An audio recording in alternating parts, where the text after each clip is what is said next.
السلام عليكم ورحمة الله وبركاته. ازيكم عاملين ايه؟ يا رب تكونوا بخير. النهارده بقى بنسلق الفراخ مع بعضينا، الفراخ المسلوقة الجميلة دي.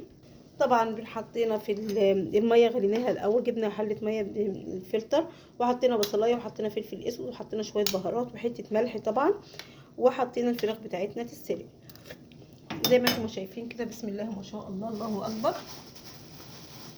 وبنحط حتة ملح، بنجيب حتة ملح كده ونحطها على الفراخ. طبعا طريقه الفراخ المسلوقه دي جميله جدا يا جماعه، بس انا بحب ان انا اغلي الميه الاول بتاعت الفراخ وبعد كده انزل بالفراخ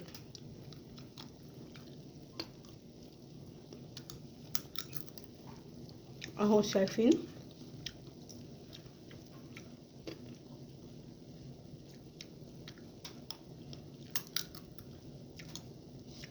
شايفين يا جماعه؟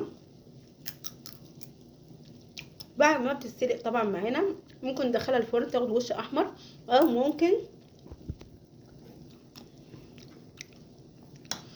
ممكن نحمرها، يعني اي حاجه من الحاجتين، لا نحمرها لا نديلها وش احمر كده على الشوايه.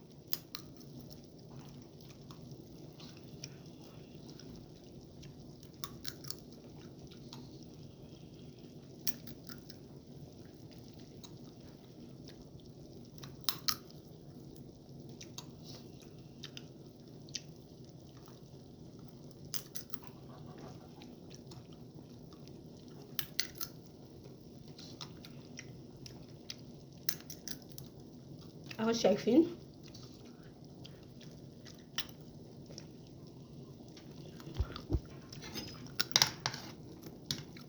اهو بقى بنتك اي مكان بتحشيها، بتدوقيها تشوفيها استوت ولا لا.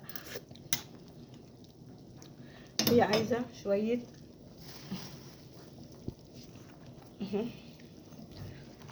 حته ملح صغيره